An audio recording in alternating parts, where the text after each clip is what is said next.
नमस्कार दोस्तों, मेरा चैनल कथा भक्ति सागर में आप लोग का स्वागत है। आज हम दीपदान की कथा सुनेंगे। कार्तिक मास की दीपदान की कथा सुनेंगे। चंद्रवंश में जयध्वज नाम वाला प्रभु भक्त एक राजा थे, जो नित्य ही भगवान के मंदिर में जाकर स्वयं मार्जन करते और दीप जलाते। विधिहोत्र नाम का राजपुरोहित उनको यह काम करते देख विस्मय के साथ राजा से पूछने लगा कि हे राजन, भगवान को प्रसन्न करने के लिए और भी कई एक भक्ति के कार्य है, परंतु आपकी श्रद्धा भगवान के मंदिर में दीप जलाने तथा झाड़ू देने में बहुत अधिक है। इसका क्या कारण है? राजा हाथ जोड़कर बड़े नम्र भाव से कहने लगे कि महाराज, इस संबंध में मेरे पूर्व जन्म का अत्यंत विस्मयकारक एक इतिहास है, जो भगवान की कृपा से मुझको अच्छी तरह स्मरण है। वही अब मैं आपको सुनाता हूँ। सतयुग में सर्वरोचिस नाम मनु के अंदर में वेद और वेदांतों का जानने वाला एक ब्राह्मण था। वह विद्वान होते हुए बड़े खोटे कर्म करता था और बड़े क्रूर स्वभाव वाला था। इस प्रकार के कृतज्ञ देखकर उसके भाई बंधुओं ने उसका परित्याग कर दिया। एक दिन वह भूख और प्यास से अति दुखी होकर घूमता घूमता नर्मदा नदी के तट पर पहुंचा। उसने वहीं पर प्राण त्याग दिए। उसकी स्त्री भी व्यभिचारिणी थी, इसलिए उसके बंधुओं ने उसे भी घर से निकाल दिया। उसके गर्भ से दंडकेतु नाम का महापापी मैं उत्पन्न हुआ, परंतु स्त्री तथा पैसों के अभाव में गौ, पशु और अनेक मनुष्यों की हत्याएं की। एक रात्रि को किसी दूसरे की स्त्री से भोग करने की इच्छा से मैं वन में गया, सुने मंदिर में गया। वहां जाकर कपड़े से जगह साफ करने के लिए झाड़ू दी और दीपक जलाई। इतने में वहां शून्य मंदिर में दीपक जलता हुआ देख गांव के रक्षक वहां आ गए और मुझे चोर और व्यभिचारी समझकर लाठियों से मार दिया। देह से प्राण निकलते ही भगवान के दूत सुंदर विमान में मुझको बिठाकर स्वर्ग लोक में ले गए, क्योंकि कार्तिक के महीने में भगवान के मंदिर में मैं झाड़ू देने से तथा मंदिर में दीप जलाने से कई एक जन्म का पाप दूर हो गए। स्वर्ग में कई एक कल्पनाओं तक सुख भोगकर उसी पुष्प केवल से चंद्रवंश में राजा होकर जन्म लिया। मुझे पूर्व जन्म का स्मरण था। जब मैंने भोग की इच्छा से मंदिर मार्जन किया और दीपक जलाया तो ऐसा सुंदर फल मिला। यदि भक्ति और सदा से युक्त होकर यह कार्य किया जाए तो इसका फल तो अत्यंत पुण्य देने वाला होगा। तो यह सूत जी कहते हैं कि भगवान का जो कोई अज्ञान से पूजन करता है वह उसको मुक्ति देते हैं।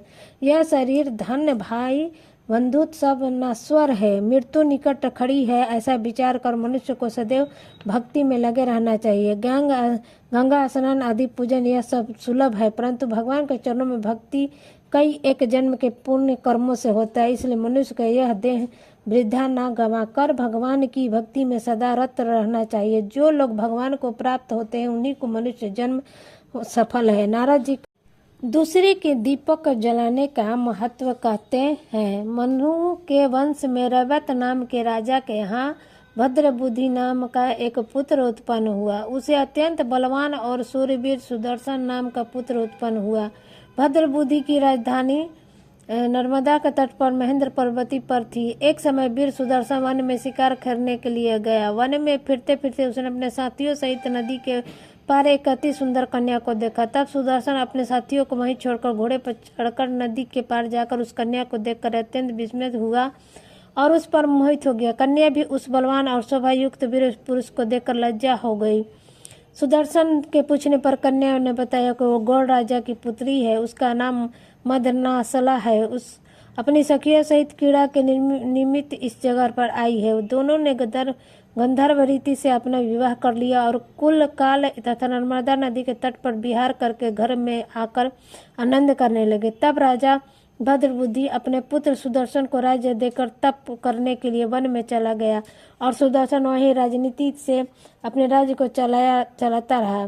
उसकी रानी ने मदनासला सदा अपने पति को विष्णु भगवान की पूजा का आदेश करती। उन्होंने भगवान का स्वर्ण मंदिर बनाया और उस मंदिर में दोनों की भगवान का पूजन और दीप दान करते रहे। एक समय रानी भगवान के मंदिर में दीप जला रही थी कि उसी समय उसको राजा ने बुलाया, परंतु रानी को दीप जलाकर राजा के पास आने में कुछ देर हो गई। इस पर सुदर्शन क्रोध होकर रानी से वहां आकर कहने लगा कि तुम तो सदैव कहती हो कि पति ही स्त्री के देवता है, फिर तुम इस दीपदान में इतनी मग्न हो कि हमारा अनादर करके क्यों नहीं आई? सो यदि इसका कोई गुप्त कारण हो तो हमको बताओ। मंदलालसा सती मीठे वचनों से अपने पति को कहने लगी कि हे महाराज, मैं दीपदान का महत्व आपसे कहती हूँ। मंदलालसा कहने लगी कि आप मेरा चरित्र सुनिए। पिछले जन्म में मैं दंडकवर में अन्न कर्ण भक्षण करने वाली चूही थी। एक समय गोदावरी के तट पर भगवान के मंदिर में रात्रि को जलता हुआ दीपक बत्ती छोटी होने के कारण बुझने लगा। मैंने बत्ती को लोभ से पकड़कर ऊपर उठाया तो दीपक जल गया, परंतु मेरा मुख जल गया। मैं उसी दुख से मृत्यु को प्राप्त हो गई। रात्रि को भगवान के मंदिर में दीप की बत्ती को प्रज्वलित किया, इससे मेरे ऐसी रूपवती और तुम्हारी रानी बनी। यदि श्रद्धा से भगवान के मंदिर में दीपदान किया जाए तो इसके फल का तो कहना ही क्या। ऐसा सुनकर सुदर्शन सदैव ही कार्तिक मास में व्रत करके आजीवन दीपदान करता रहा। अंत में विमान में बैठकर वैकुंठ धाम को चला गया।